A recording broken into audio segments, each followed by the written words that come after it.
Hello everyone, welcome back to my channel. आज मैं आपके लिए लेकर आई हूँ एक नई कहानी। इसकी रिक्वेस्ट हाल ही में आई थी। मैंने उन्हें वेट भी करने को कह दिया था जिन्होंने रिक्वेस्ट की थी, पर मैंने चेक किया तो इसके चैप्टर बहुत ही छोटे छोटे हैं, तो मैंने सोचा कि इसे स्टार्ट कर देते हैं। इसके कभी कभार पार्ट्स आएंगे और वो भी छोटे, पर कुछ टाइम के बाद इसके पार्ट्स रेगुलर आए करेंगे। ये देखे मतलब ये है कि अब भी वेट करना ही पड़ेगा। इसका नाम है 19 डेज यानी कि 19 दिन। ये नानहाओ शेनफेंग जैसी है पर सेम नहीं है, दोनों में बहुत ज्यादा फर्क है। ये जापानीज है और वो कोरियन है। ये थोड़ी सी मैच्योर लोगों के लिए है, यानी कि थोड़ा सा इसमें अडल्ट कंटेंट है पर उसमें बिल्कुल नहीं है। ये है इस कहानी के दो मुख्य पात्र। मैंने बहुत सारे चैप्टर्स पढ़ लिए पर अभी तक मुझे इनका नाम नहीं पता चला, तो फिर दे के हम ही इनका नामकरण कर देते हैं। हमने बहुत ही गहन अध्ययन करने के बाद ये ही समझ में आया कि 19 दिन की कहानी 500 चैप्टर्स के पार तो पहुंच नहीं सकती, तो दे के 19 इन्हीं दोनों का नाम होगा। और उस गहन अध्ययन से नाम निकल कर आए हैं 1 डे और 9 डे, दोनों को मिलकर बन जाता है 19 डेज। हाँ, हमको पता है कि मैथ्स इस बात की इजाजत नहीं देता। ये है इस कहानी का पहला पात्र, इसे हम आज से बुलाया करेंगे 1, और ये है इस कहानी का दूसरा पात्र जिसे हम बुलाया करेंगे डे। और डे के मन में 1 के लिए फीलिंग्स हैं। ऐसा मेरा दावा नहीं है, इस फोटो का है। और जिस भी हमारे व्यूवर को इनका नाम पता हो असली वाला, तो कमेंट्स में बिल्कुल मत बताना, क्योंकि अब बताने का कोई फायदा नहीं है। डे आया है 1 के घर में। 1 ने दरवाजा तो खोल दिया है पर डे को अंदर घुसने नहीं दे रहा। वो कोशिश कर रहा है इसे रोकने की, पर डे है कि रुक ही नहीं रहा। तो गुस्से में आकर 1 ने उसका कॉलर पकड़ दिया और डे ने उसका फायदा उठाकर किस कर दी। 1 बहुत ज्यादा चौंक जाता है और डे बहुत खुश नजर आ रहा था, पर 1 ने डे को बहुत बुरी तरह से मुक्का मारा था कि उसकी नाक से खून बहने लग गया, परंतु उसके बाद वो 1 की गोद में इस तरह से कैसे पहुंच गया, इस पर खोज जारी है। एक दिन की बात है कि डे इतना ज्यादा नशे में था कि उसे 1 उठा कर लाया वापस। हालांकि डे को उठाने में 1 की हालत खराब हो रही है। वापस आकर डे को लटाया है 1 ने सोफे पर डे के नीचे है 1 की जैकेट जिसे वो खींच रहा है, पर डे है कि हिल ही नहीं रहा। तो उसे होश में लाने के लिए 1 ने की है थोड़ी सी कार्रवाई।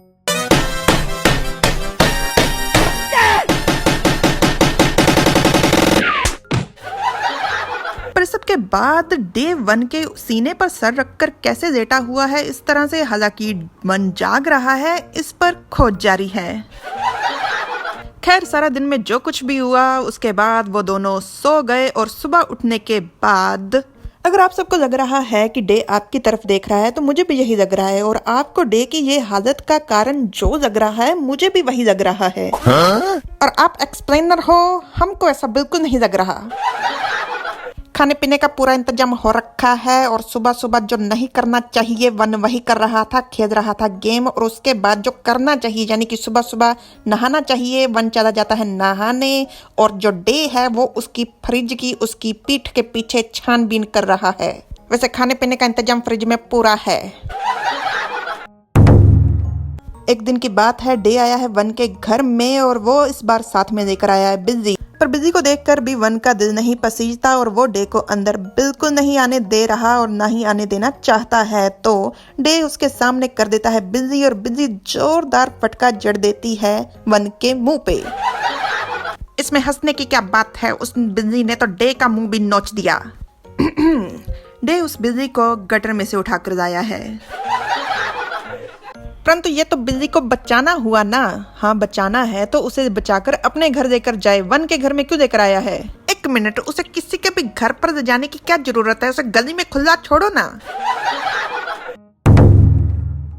डे सफाई कर्मचारी की वर्दी में बाल्टी पकड़कर खड़ा हुआ है और उसके पास खड़ा हुआ है कोई जिसने रैबिट के कपड़े पहने हुए हैं और उसने हाथ में पकड़ा हुआ है फूल। डे उसके पास आता है और रैबिट को छूता है, जिससे रैबिट एकदम से चौंक कर डे के हाथ की तरफ देखता है। अब जिसने भी रैबिट के हाथ में पकड़े हुए फूल को ध्यान से नहीं देखा, वो पीछे कर इसे दोबारा से ध्यान से देख ले। वैसे डे की इस हरकत से मुझे लगता है कि रैबिट के कपड़ों में 1 है। नहीं है शायद। डे आया है 1 के घर में और मुझे नहीं पता दरवाजा किसने खोला, क्योंकि 1 सो रहा है। अरे वाह, ऐसा लगता है कि इसने सारी रात जाग कर वीडियो गेम खेली है। ओए उठो, मैं आया हूँ। ये तो सोते हुए भी अपने दांत पीस रहा है।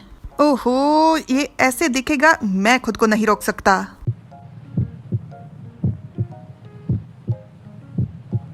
डे कह रहा था कि वो खुद को नहीं रोक सकता, पर वन ने उसको रोक दिया और फिर डे आगे आगे और वन पीछे पीछे।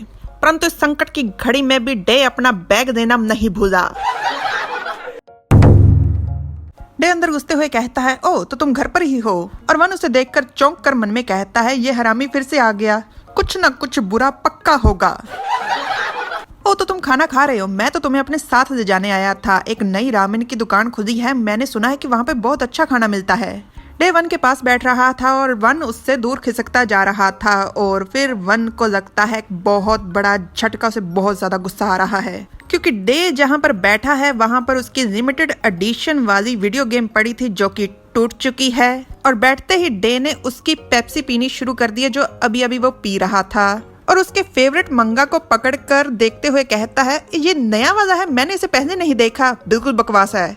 और उस बकवास मंगा को डे फाड़ देता है। अब डे का कोलर वन के हाथ में है, वन उसे घूर घूर कर देख रहा है और डे को कुछ समझ नहीं आ रही कि ऐसा क्यों। और उसके बाद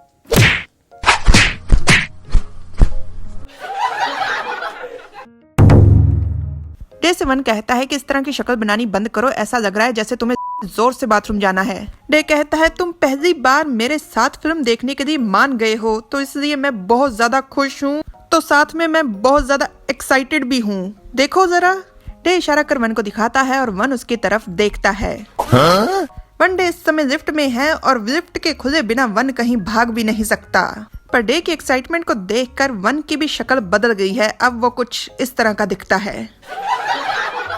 घर वापस लौटते हुए वो दोनों ट्रेन में बैठे हुए हैं। डे सो रहा है, वन खेल रहा है गेम और अचानक से डे का सर आ रहा है सीधा वन के कंधे की तरफ। पर इससे पहले कि उसका सर कंधे पर टिकता, वन उसे एक जोरदार थप्पड़ मारता है जिसके कारण वो दूर और फिर वापस उछलकर उसी की तरफ यहाँ। इसके अलावा है इनकी कुछ तस्वीरें जिसमें बताने वाला कुछ भी नहीं, तो सिर्फ देखने वाली हैं। देख लीजिए और स्क्रीन को लॉक कर लीजिए।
और इसी तस्वीर के साथ ये पार्ट यहीं पर खत्म हो गया है।